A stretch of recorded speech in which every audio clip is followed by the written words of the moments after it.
Hi everybody, it's Dr. Kingsley with BetterVet. I'm Rachel. Today we're going to talk a little bit about common over-the-counter medications that could potentially help your dog in a pinch, and also some that may not be so helpful. We've also got a lovely assistant here for a precious demonstration, and we'll see if he's cooperative. Dr. Kingsley, what would you say is the most common over-the-counter safe medication that you talk to clients about? Yeah, that would probably be the antihistamines, the group of medications that can help with allergies. Benadryl is probably the most common one. The majority of people out there have taken Benadryl at some point in their lives, and so dogs are the same, and they can actually take Benadryl safely. The other medication in that same family that we use is Zyrtec, which I think you use for turtle sometimes. Zyrtec, again, is another antihistamine that works in a slightly different way. And then we have our, sticking with skin allergies, our topical medications that are super helpful. Sometimes people forget that our topical medications are still medications and need to be used judiciously. Which scrub do you like to use if they developed a small little rash or skin allergy that looks like maybe we don't need a full-on vet visit, but we do need to do something about it?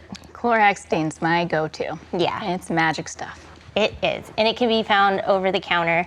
Other medications like Neosporin, triple antibiotic ointment, it doesn't hurt, but make sure your pet doesn't turn around and lick it again. The other one that pet parents will often reach for is if your pet has an upset stomach. If they have any diarrhea, if they're potentially constipated, if they're still bright and alert and eating and happy, maybe we can try something over the counter to see if it clears it up. The most common one is Pepto-Bismol. Probably most people on this earth have taken some form of Pepto-Bismol in their life. That is perfectly safe for dogs to take, but keep in mind that it can change the color of their stool and be a little bit scary if you're not ready for it.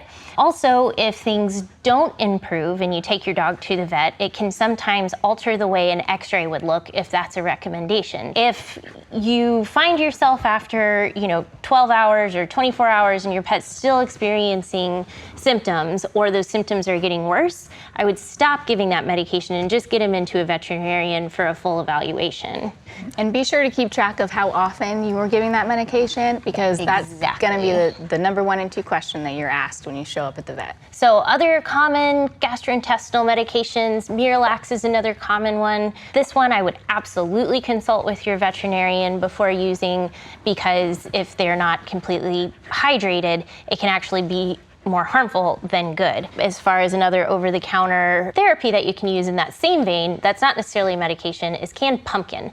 We'll oftentimes do the same version, so you may even try that first before reaching for Miralax. It's natural, most dogs like it, some cats even like it, and it's readily available. And then finally, our last GI medication that's common and also safe to give your pet are antacids. So things, if you have heartburn, or if you think about you ate something a little bit too much spicy food and you're feeling it the next day, sometimes our canine patients can have similar issues, and medications like omeprazole or famotidine can oftentimes help them and help alleviate some of those symptoms. I noticed you didn't mention aspirin, which is one that clients bring up a lot, and unfortunately we have a lot of clients who have been giving their pet aspirin. Right, yeah, so baby aspirin is a great example of a common misconception. It's in a family of medications called non-steroidal anti-inflammatories, or NSAIDs. Baby aspirin is the most common, and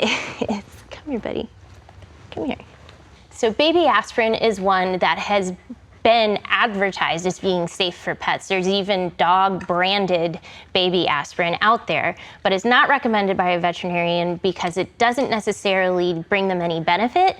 It's been shown to not alleviate pain by any means, and it also can thin their blood, which could be dangerous in a home setting. So if you feel your pet is uncomfortable or you feel like they could benefit from an NSAID, do not grab one off the shelf. Just consult with your veterinarian for what the safest and best option is. Definitely. Dr. Google is not always a doctor. The other important thing to consider with all of these medications that we've mentioned is properly dosing them. And we want to give a really good example of how different what you think a dog would get versus a human. And we're going to go ahead and do that with Benadryl. So Benadryl is a pretty easy one. Our rule of thumb is you give 1 milligram per pound twice per day. So we're gonna go ahead and use our handsome volunteer. Turn our scale on. Here, buddy. And get all 4 feet on there. Good job, buddy. And it looks like we are right at 31¼ pounds, which means if we're giving 1 milligram per pound, and common tablets of adult strength Benadryl are 25 milligram tablets, we're gonna err on the low side and give him 1 25 milligram tablet since he's kind of in between doses. I always recommend starting with that, and then you can go up to 1.5 if it still seems like they're not quite too itchy. But that's a great example because some people look at that and go, well, I'm 130 pounds and he's 30 pounds. How possibly could he take half of what I take in order for it to be effective?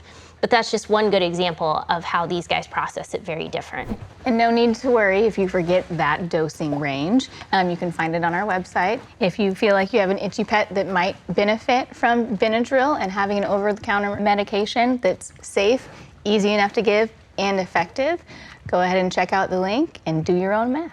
Yeah, that Benadryl calculator is really, really handy.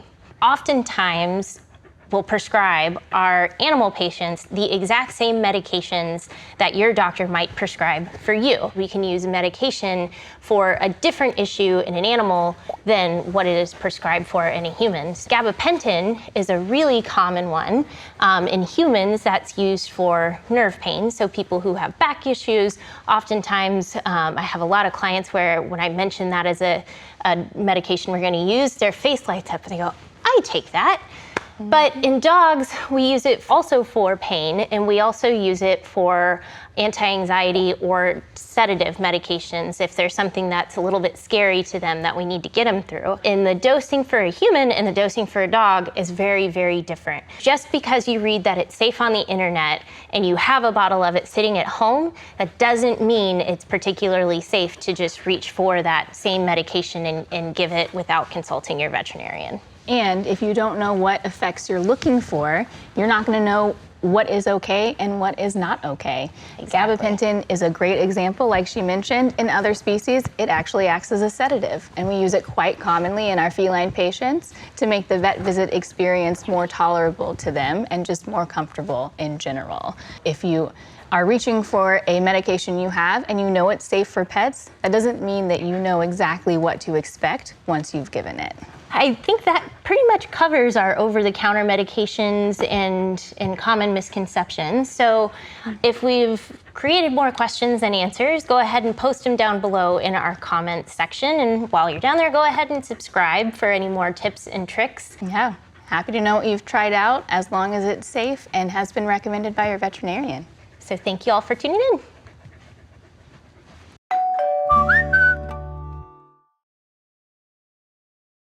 For pain, and we also use it for As a sedative, and we use it quite commonly in our feline patients.